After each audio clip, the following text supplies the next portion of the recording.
కలుగునుగాక. ఈ రాత్రి వేళ దేవుని పరిశుద్ధ గ్రంథంలో నుండి లూకాసు వార్త 2వ అధ్యాయం. లూకాసు వార్త 2వ అధ్యాయం 29 నుండి నేను చదువుతున్నాను. నాథా, ఇప్పుడు నీ మాట చొప్పున సమాధానముతో నీ దాసుని పూనించుచున్నాను. అన్ని జనులకు నిన్ను బయలుపరచుటకు వెలుగాను, నీ ప్రజలైన ఇశ్రాయేలుకు మహిమగాను నీవు సకల ప్రజల ఎదుట సిద్ధపరిచిన నీ రక్షణను నేను కనులారా చూచితిని. కొరింథీయులకు రాసిన మొదటి పత్రిక. అపోస్తలుడైన పౌలు కొరింథీయులకు రాసిన మొదటి పత్రిక 2వ అధ్యాయం 9వ వచనం నేను చదువుతాను. ఇందును గూర్చి దేవుడు తను ప్రేమించు వారి కొరకు ఏవి సిద్ధపరిచెను, అవి కంటికి కనబడలేదు, చెవికి వినబడలేదు, మనుష్య హృదయమునకు గోచరం కాలేదని రాయబడి ఉన్నది. చదవబడిన లేఖన భాగాలను మన ఆత్మల కొరకు దేవుడు తానే దీవించి ఆశీర్వదించి పంచిపెట్టునుగాక. ప్రార్థన. పరిశుద్ధుడైన మా తండ్రి, పరలోకమందున్న ప్రియ ప్రభువా,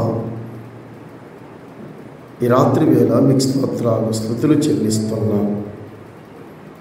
యేసుక్రీస్తులో మాకు ఇచ్చిన మీ రక్షణను బట్టి స్తుతిస్తున్నాం. ఆత్మ సంబంధమైన ఆశీర్వాదాలు మా మీద కుమ్మరించినందుకు తండ్రి స్తోత్రాలు.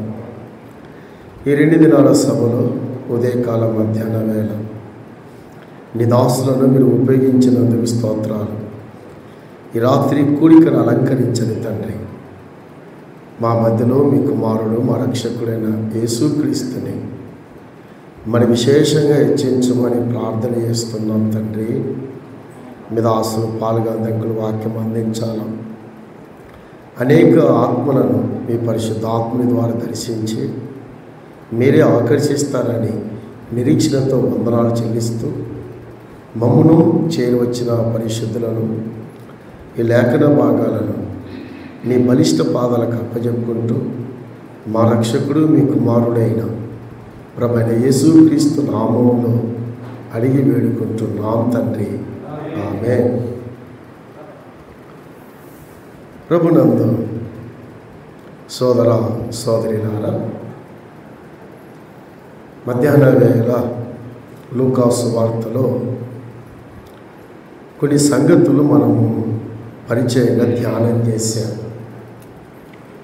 ఈ సువార్త 2 అనే పదాన్ని లూకా ఎక్కువగా వాడని ధ్యానం చేశాం. ఈ సువార్త తెరవగానే దేవాలయాన్ని చూపించాడు. దేవాలయంలో భక్తులు ఉన్నారని చూశారు.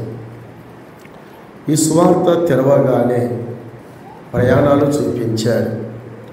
చూపించాడు. ఇది గ్రీకులకు రాయబడిన లేదా అన్యులకు రాయబడిన భక్తిగల యూదులు దేవుని కొరకే జీవించే శేషాన్ని లూకా చూపించాడు. అన్యుల మధ్యలో లేదా గ్రీకుల మధ్యలో భక్తి గలవారు విమోచకుడి కొరకే ఎదురు చూస్తున్నారని చక్కగా లూకా మనకు పరిచయం చేశారు. మత్తయి సువార్త యూదులకు రాయబడిన అన్యులైన వారు వచ్చి ప్రభుని ఆరాధించారు. అది విశేషత. మత్తయి సువార్తలో యూదులకు రాయబడిన అన్యులైన జ్ఞానులు వచ్చి ప్రభుని ఆరాధిస్తున్నట్టుగా మనం చూచాం.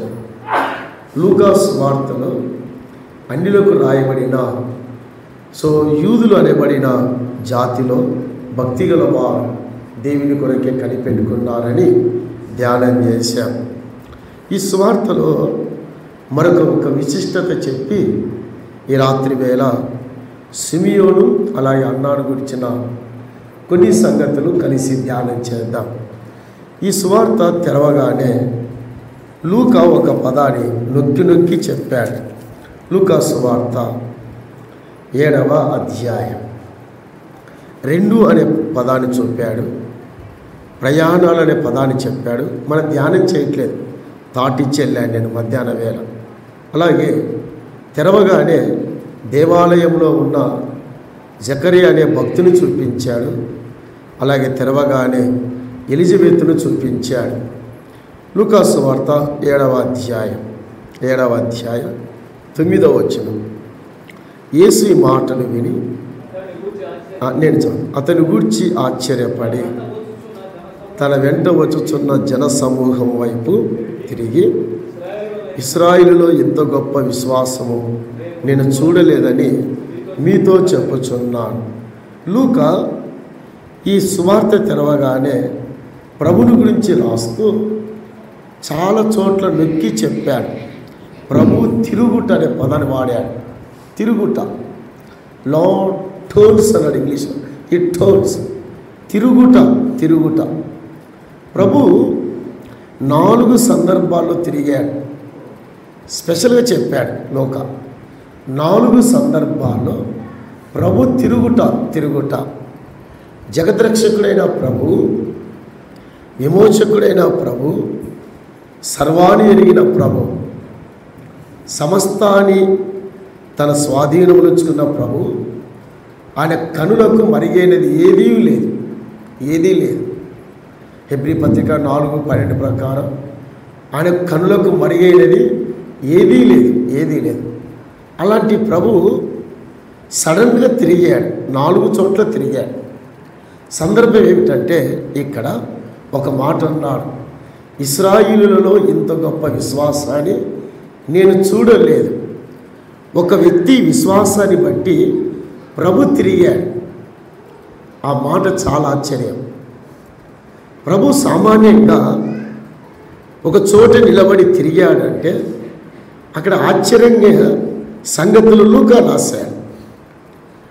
ఒక భక్తుని యొక్క విశ్వాసాన్ని, పైగా యూదా జాతికి చెందినవాడు కాదైనా, ఈ శతాధిపతి దావీదు గోత్రానికి చెందినవాడు కాదు, బెన్యామీను గోత్రానికి చెందినవాడు కాదు, ఇక 10 గోత్రాలకు చెందినవాడు కాదు, అన్యుడైన శతాధిపతి. ఎవరైనా అన్యుడైన శతాధిపతి యొక్క విశ్వాసాన్ని బట్టి తిరిగాడు. మీలో నాలో ప్రభుని ఆకర్షించేది ఏమీ లేకపోతే ఎలా తిరుగుతాడు ఆయన? అయ్యా, తిరిగి మాట్లాడాడు మళ్ళా ఆయన గురించి. ఒట్టిగా వెళ్ళలేదు ఆయన, అలాగే మౌనంగా లేడు ఆయన. తిరిగి ఇశ్రాయేలీలలో ఇంత గొప్ప విశ్వాసాన్ని నేను చూడలేదు. ఇశ్రాయేలీలు నిబంధనలు ఉన్న ప్రజలు, వాగ్దాన ప్రజలు, దేవుని ఎరిగిన ప్రజలు, వారికి లేని విశ్వాసం అన్యుడు ఎలా సంపాదించగలిగాడు? ఎలా తన జీవితాన్ని యేసు ప్రభు మీద ఇంత ప్రభావితం చేశాడు చూడండి. ప్రభు నిలబడిపోయాడు. అమ్మా అయ్యా, ప్రభువే నిలబడ్డాడు. ఆయాడు ప్రభుని ముందుకు వెళ్ళకుండా నిలబెట్టింది విశ్వాసమే. అతని డబ్బు కాదు, అతని హోదా కాదు, అతని ఏమీ కాదు. ప్రభు మీద అతని యొక్క జీవితం ఎంత ప్రభావితం, ప్రభునే నిలబెట్టాడు. సోదరా సోదరి, నేరుగా నేను ఒక ప్రశ్న అడుగుతున్నా. నీ విశ్వాసాల గురించి మీ ఊళ్ళో ప్రభు ఏం చెప్తాడు? ఏమైనా చెప్పగలడానికి ఉన్నవే? ప్రభు చెప్పాలి. ప్రభుని గురించి 4 మాటలైనా చెప్పాలి కదా, 4 ముక్కలు ఉండాలి కదా మన బ్రతుకులో. ఈ వ్యక్తుల గురించి ఇంతగా చెప్పడానికి ఆశ్చర్యంగా ఉంది నాకైతే. ఈ తన 12 మంది అపోస్తలుల గురించి అలా చెప్పలేదు ఆయన. వారిని ఏమన్నాడు? మత్తయి రాసిన సువార్తలో ఎరిగిన మాట చదువుదాం. వారు అన్ని అద్భుతాలు చూశారు. 8వ అధ్యాయంలో ఆయన జరిగించిన 5 సూచక్రియలు చూశారు వారు. పేతురతను బాగు చేయడం, సేనాదయాన్ని బాగు చేయడం, 12 సంవత్సరాలు ఇలా అన్నీ చూస్తుండగా 8వ అధ్యాయం 26వ వచనం 26. అందుకాయన అల్ప విశ్వాసులు అక్కడ చాలండి చాలా అందుకాయన అల్ప విశ్వాసులారా, అద్భుతాలు చూసిన అపోస్తులు, సూచక్రియలు చూసిన అపోస్తులు, దేవుని కుమారుడిగా ఘనమైన కార్యాలు చూసిన అపోస్తులు వారి విశ్వాసాన్ని మెచ్చుకోలేదు. ఆయన వారి విశ్వాసాల గురించి కొనియాడలేదు, వారి విశ్వాసాల గురించి ప్రశంసించలేదు. ఒక అన్యుని విశ్వాసం ప్రభుని నిలబెట్టింది. అమ్మా అయ్యా, మన విశ్వాసం నిలబెట్టేదిగా ఉండాలి. ప్రభునే నిలబెట్టింది. ప్రభు యెరూషలేముకి వెళుతుండగా శతాధిపతి విశ్వాసాల గురించి ఎంత చక్కగా చెప్పాడు. నీ విశ్వాసం నా విశ్వాసం ఇతరులను ప్రభావితం చేసేదిగా ఉండాలి, ఇతరులను ఆకర్షించేదిగా ఉండాలి. ప్రభు దగ్గరికి ఇన్నేళ్ళే రక్షింపబడ్డావు, ఎన్నేళ్ళైంది ఆరాధన చేస్తున్నావు. నీ విశ్వాసాన్ని బట్టి ఒకరైనా ప్రభులోకి వచ్చారా? ప్రభు ఈ శతాధిపతి ఇదిగో ఇలాంటి లక్షణాలు కలిగిన వాడు అన్నప్పుడు ఇశ్రాయేలీయులలో నేను చూడలేదు, ఎన్నడూ చూడలేదు. మన విశ్వాసం ఎలాగుంది? మన ఆత్మీయత ఎలాగుంది? తమ్ముడు చూడండి, మన భక్తి ఎలాగుంది? నిజమేనా తమ్ముడు? ఏం కాదు, నేను తగ్గించుకోవట్లేదు, దాని జోలికి వెళ్ళొద్దు, వదిలేసి ప్లీజ్. భక్తి భావజాలాలు సౌండ్ పెట్టలేను కొంచెం, మా గొంతు పోతుంది అదనమాట. భక్తి భావజాలాలు, ఆత్మీయ భావజాలాలు ఇతరులను ప్రేరేపితం చేసేదిగా ఉండాలి.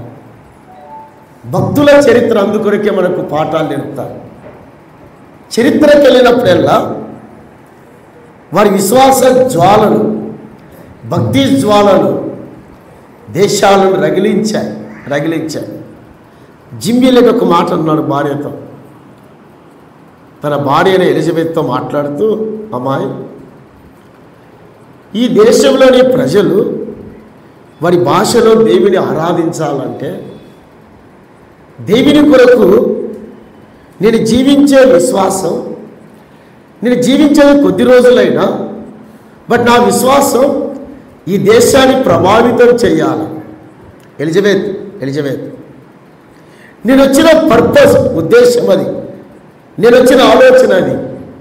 29 ఏళ్ళ కుర్రోడు, జస్ట్ 29 ఇయర్స్ అబ్బాయి, ఈక్వెడార్ దేశాన్ని దేవుని వైపుకు తిప్పగలిగాడు అంటే ఆలోచన చేయండి. 5 మంది స్నేహితులు ఒకడైన జిమ్ ఇలియట్ నరమాంస భక్షకులు, అనాగరికత ప్రజలు, సరైన సంస్కృతి లేని ప్రజలు వారి భాషలో దేవుని ఆరాధించగలిగారంటే, ఈరోజు వేల సంఘాలు ఈక్వెడార్లు ఉన్నామంటే భక్తులు రాశారు.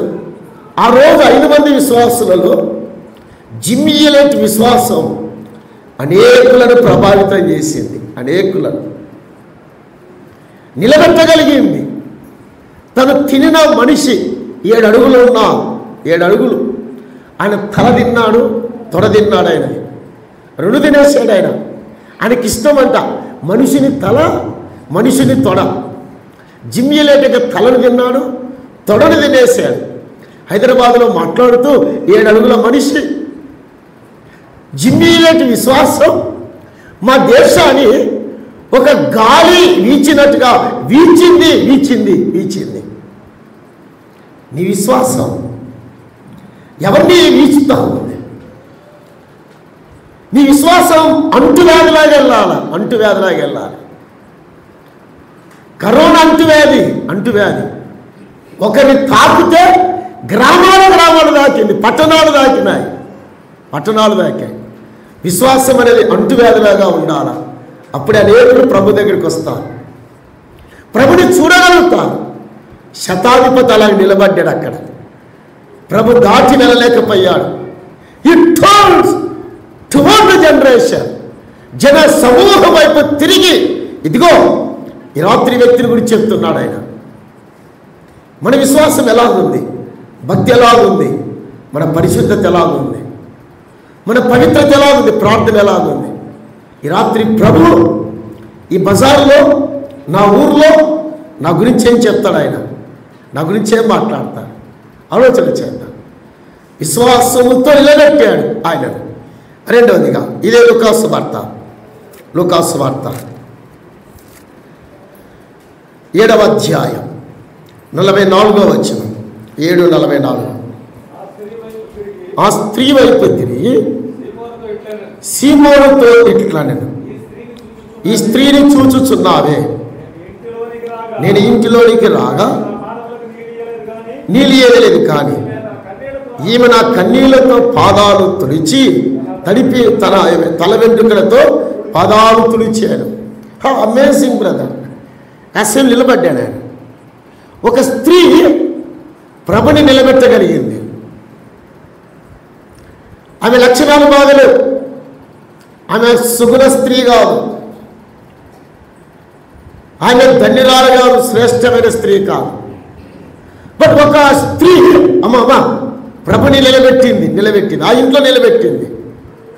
సీమోను వల్ల సాధ్యం కాలేదు, సీమోను వల్ల కాలేదు. బట్ ఒక స్త్రీ ప్రభుని నిలబెట్టగలిగింది ఆ ఇంట్లో. ఎలాగా? బట్ ఆమె లక్షణాలు బాగలేవు, సరైన సాక్ష్యము లేదు, సరైన అభిప్రాయం లేదు ఆ ఊళ్ళో. బట్ ప్రభు ఆమె వైపు తిరిగాడు ఆయన, తిరిగాడు. శిష్యులు ఉన్నారు అక్కడే, సీమోను కుటుంబ సభ్యులు ఉన్నారు, సీమోని ఇంట్లో బంధుమిత్రులు ఉన్నారు, ఇల్లంతా కూడా నిండి ఉండగా ప్రభు ఆమె వైపే తిరిగాడు. సీమోను ఈమె వైపు నేను ఎందుకు తిరిగాడో చెప్పాడు. ఈమె నా పాదములను కన్నీళ్లతో తుడిచాను, నా పాదములను తన వెంట్రుకలతో తుడిచివేశాను. ఆమె చేసిన ఆరాధనకు ప్రభు ముద్రయ్యాడు. మన బ్రదరంలో ఒక ఆయన ఉన్నాడు, జాన్ హెడ్డింగ్ అని. ప్రభు దగ్గరికి వెళ్ళాడు, గొప్ప బోధకుడు, చాలా పుస్తకాలు రాశాడు. దీని మీద రాస్తూ ఒక మాట ఆయన ఓడది, ఆయన ఉపయోగించాల పదం.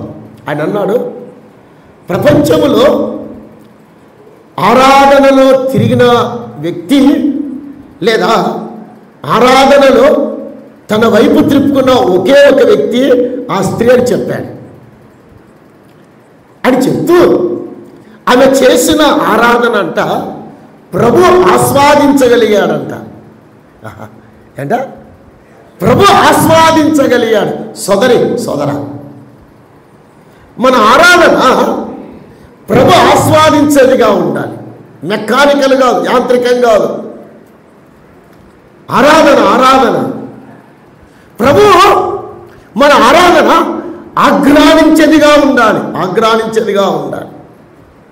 ఎంతమంది ఉన్నారు? నిజమేనా? మన ఆరాధనలో ప్రభు ఆస్వాదించగలగా, ఆగ్రానించగలిగా ఆ మకరందాన్ని ఆరాధన చేస్తున్నామా? సీతాకోక చిలుక మకరందాన్ని ఎలాగా ఆస్వాదిస్తుందో మన ఆరాధనలో మన ప్రభుకి మన మధ్యలో ఆగ్రానించేదిగా ఆస్వాదించే ఆరాధన తీసుకొస్తున్నామా? పరమ తండ్రి కోరిన ఆత్మ సంబంధమైన ఆరాధన. వేంపల్లి మత్తయ్య గారు రాసిన పాట. తండ్రి కోరే ఆరాధన.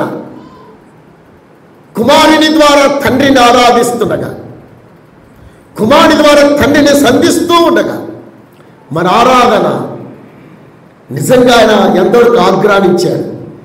నీ గుండెలో చేసుకుని చెప్పు ఎప్పుడైనా, ప్రభు నీ ఆరాధన వైపు తిరిగి తృప్తి నందినట్టు నీకు ఎప్పుడైనా అగుపడిందా అండి?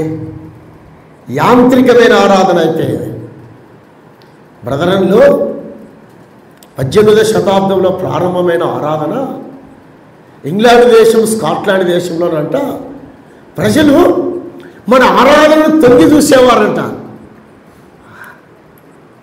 పీపుల్ స్కాట్లాండ్, ఐర్లాండ్, ఇంగ్లాండ్ దేశాలలో మన ఆరాధన ప్రపంచానికి ఒక సువాసన తెచ్చింది. బట్ ఈ రోజుల్లో బ్రదర్ల ఆరాధన ఎలాగుంది? ప్రభు తిరిగాడు. ఆరాధన తిరగాలి, నా వైపు తిరగాలి. ఆయన తిరిగి నా కుమారుడు, నా కుమార్తె ఆరాధిస్తుండగా ఆస్వాదించి ఆరాధన చేయాల, ఆగ్రహించి ఆరాధన చేయాల. A.W. టోజర్ అన్నాడు, ద పర్సూట్ ఆఫ్ వర్షిప్ మాట్లాడుతూ, నేటి విశ్వాసులంట స్వయంతృప్తి ఆరాధన అంట. ఏ ఆరాధన అంటే తినాలా తాగాల? ఏ ఆరాధన? తినాలా?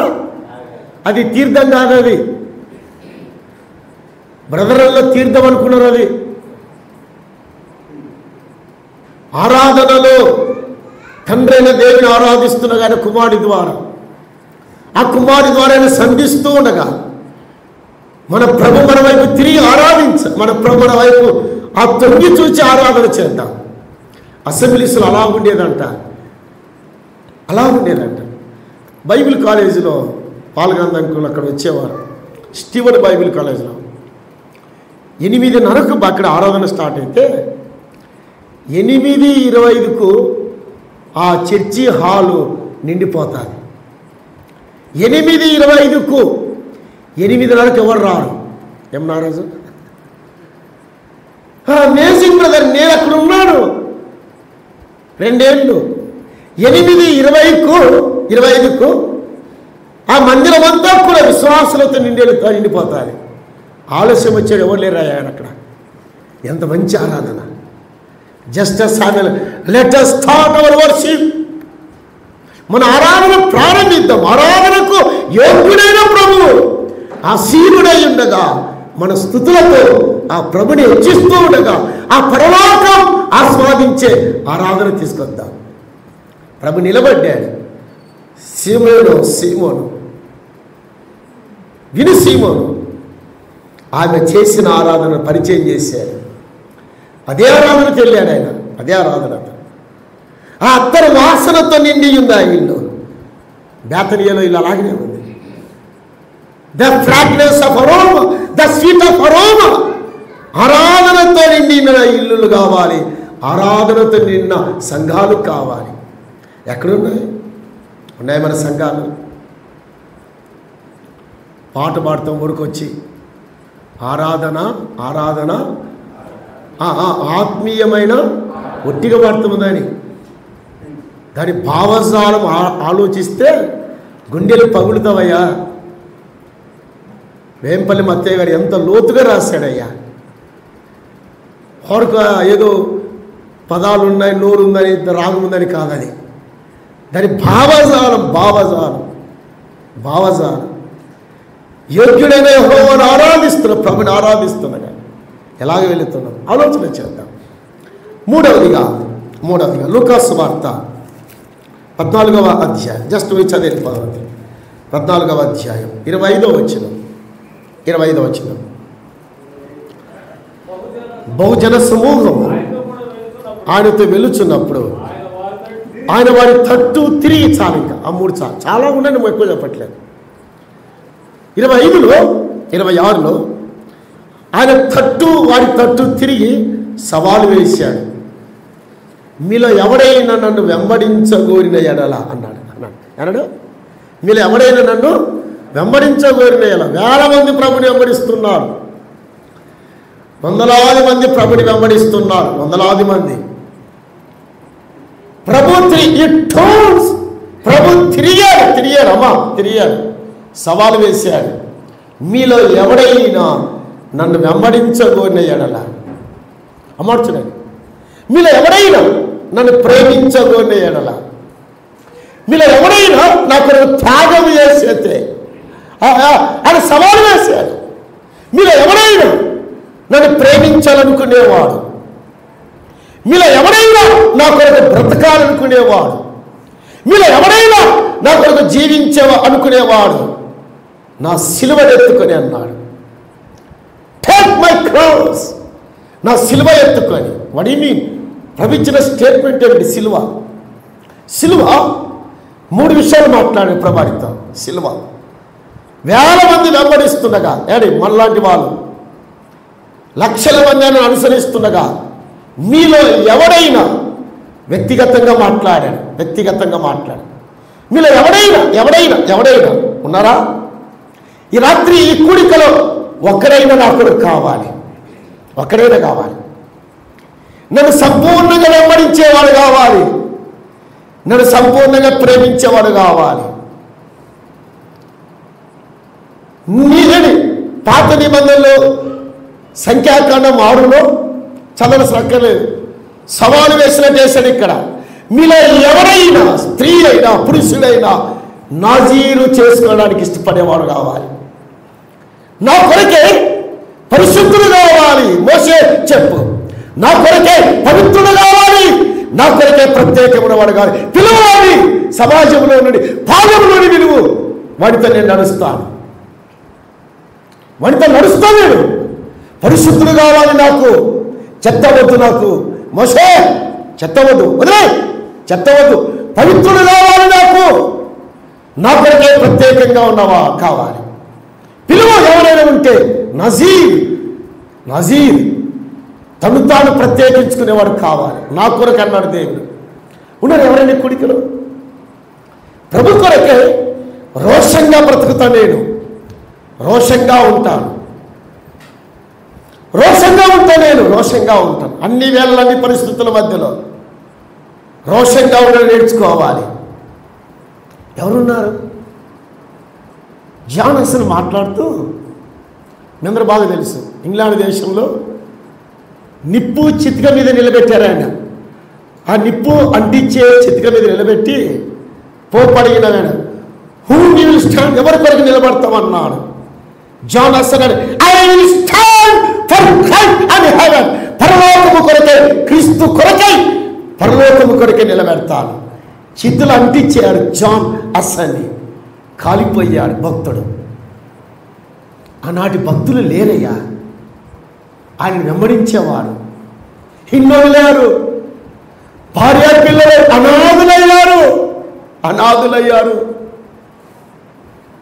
చిన్న వయసులో ప్రాణాలు వదిలారు. లేరాని దినాల్లో అలాంటి భక్తులేమి, అలాంటి పరిశుద్ధులేమి, అలాంటి దేవుని కొరకే జీవించేవారు ఇక రారా ప్రభడిగాడు. ఎవరైనా మీలో ఉన్నారా? రండి నా సిలువనెత్తుకొని. సిలువ ఏం మాట్లాడుతున్నాడు ప్రభు అక్కడ? సిలువ మీద ఉన్నవాడు దిగలేడు.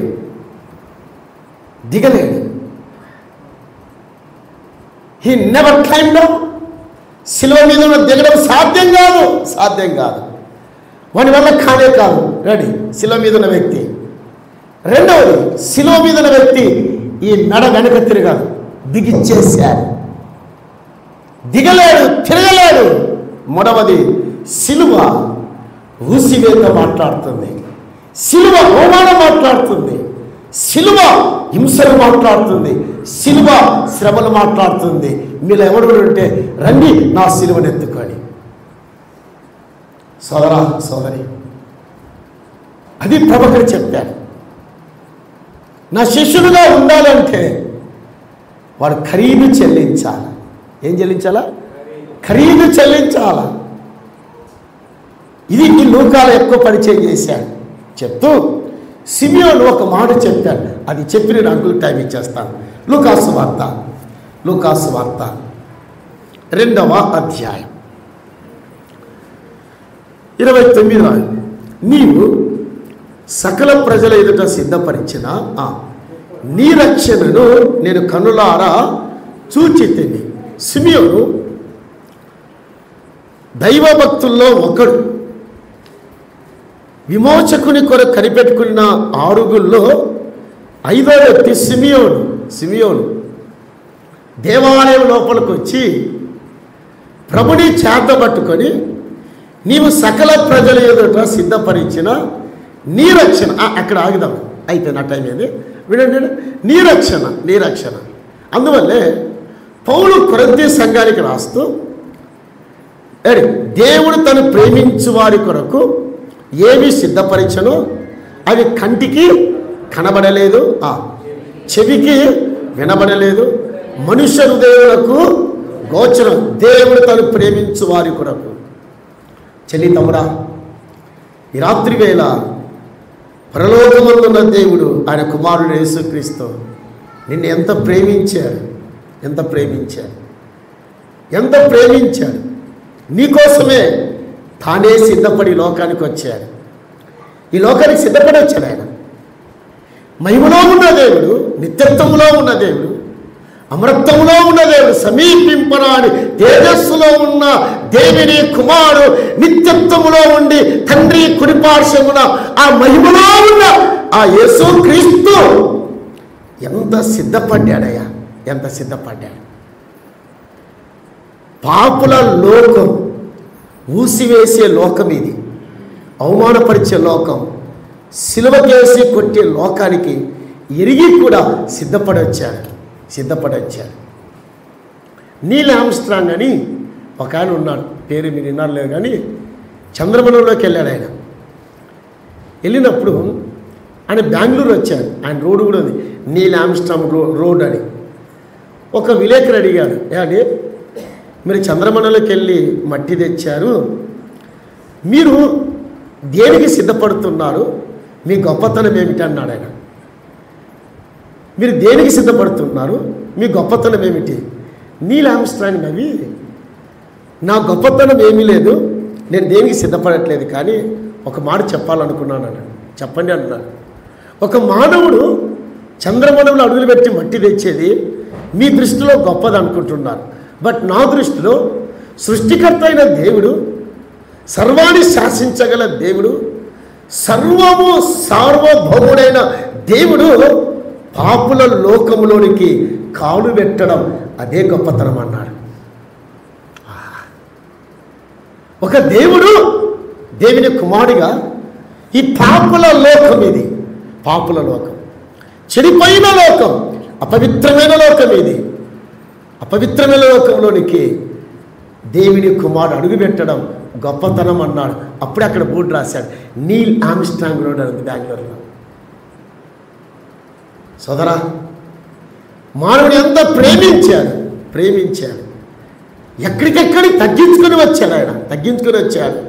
అందులో సిమియోను, నాదా నువ్వు సకల ప్రజల ఎదుట ఆయన తీసుకొచ్చిన రక్షణ గురించి మాట్లాడుతున్నాడు. ఈ రక్షణ ఇదే లూకా సువార్తలో, ఇదే 2వ అధ్యాయంలో ఎన్నో మాటలు, టైం లేదు. ఆ రక్షణ కొరకే, ఆ రక్షణ ఖరీదుని ఆ కలవరిగిరిలో రక్షకుడు ఆ కలవరిగిరిలో రక్తధారాలు చెందించాడు, ఘోర శిక్షణ అనుభవించాడు, నిలువెల్ల గాయపరచబడ్డాడు, నిలువెల్ల కొట్టబడ్డాడు, అవమానపరచబడ్డాడు, ఆయన సమాధి చేయబడి తిరిగి లేచాడు. ఇప్పుడు గ్రంథకర్త అన్నాడు, ఇంత గొప్ప రక్షణను నిర్లక్ష్యము చేసిన యెడల నీవు ఎలాగో ఇంత గొప్ప రక్షణను తప్పించుకుంటా. నిర్లక్ష్యము చేసిన రక్షణ, దాని ఖరీదు రక్షకుడు శిలువలో చెందించాడు, సమాధి చేయబడి తిరిగి లేచాడు. ఇంత గొప్ప రక్షణ నాథా సత్యస్వరూపి సకల ప్రజల ఎదుట సిద్ధపరిచి నీ రక్షణ. చెల్లి తమ్ముడా, ఈ రక్షణ రాత్రి స్వీకరించు, ఈ రక్షణను అంగీకరించు. నిత్యత్వం యొక్క పాతాళం అగ్నిగుణం తప్పించుకో. ఈ రాత్రి యేసయ్యను నమ్ముకో. కాబట్టి సిమియోను అన్నాడు. ఇక రెండవదిగా, తను ప్రేమించు వారి కొరకు ఏమి సిద్ధపరచనో అవి కంటికి కనబడలేదు, చెవికి వినబడలేదు, మనుష్య హృదయమునకు గోచరం. ఒక్క మాట చదివి ప్రార్థన చేద్దాం అంతే, ఇంకేమోది. ఇంకా యోహాను సువార్త 14వ అధ్యాయం 3వ వచనం అన్నాడు, ఇదిగో నేను వెళ్ళి మీకు స్థలము సిద్ధపరచ వెళుచున్నాను. దాని ఏమన్నాడు? మీకు స్థలము, తన యందు విశ్వసించిన వాడు నమ్మిన వారి కొరకై ఆయన వెళ్ళాడు. ఆయన ప్రిపేరింగ్ ప్లేసెస్, స్థలము సిద్ధపరచ వెళుచున్నాడు. ఆయన తిరిగి వస్తాడు. శుభప్రదమైన నిరీక్షణ కలిగి ఉన్నాం, శుభపడి ఎదురు చూస్తున్నాం. ఆ స్థలానికి వెళదాం. హెబ్రీ 11:16 సిద్ధపరచబడిన ఆ పట్టణానికి వెళతాం. బంగారు పద్దెములతో కట్టబడిన పట్టణకు వస్తారా? నాతో వస్తారా? ఈ రాత్రి వేళ ఆ బంగారు పట్టణం, ఆ విలువైన పట్టణం, ముత్యములతో కూడిన పట్టణానికి ఈ రాత్రి మాతో కూడా రావాలి అంటే సిమియోను అన్నట్టుగా ఈ రక్షణను ఈ రాత్రి స్వీకరిస్తే, అంగీకరిస్తే ధన్యురాలమవుతాం. ఇట్టి కృప దేవుడు నీకు ఇవ్వాలని ప్రభు పక్షం మనం చేస్తున్నాను. దేవుడి లేఖన భాగాన్ని దీవించి ఆశీర్వదించును గాక. ప్రార్థన. పరిశుద్ధుడైన మా తండ్రి, నేను స్తుతిస్తున్నాను. మీ దాసులు పాల్గొందంకులు వాక్యం అందిస్తుండగా ప్రభా, అనేకులను మీరు ఆకర్షించండి. రాత్రి మీ వైపు మళ్లించుకోమని మీ దాసులు అంకులు గారిని మీ చేతులకు అప్పచెప్పుకుంటూ యేసు ప్రభు నామములో స్తుతించి అడిగి వేడుకుంటున్నా మా తండ్రి, ఆమేన్.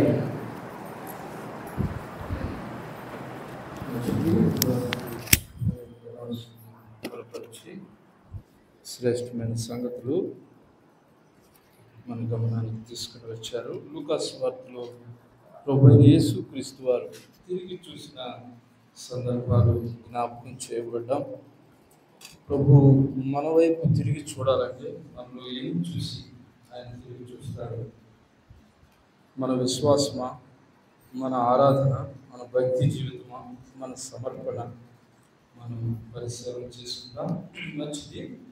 ఈ సమయంలో మంగపేటలో దేవుని సేవ చేస్తున్నటువంటి శైతేల్ గారు ఒక పల్లవి, ఒక చరణం పాడతారు.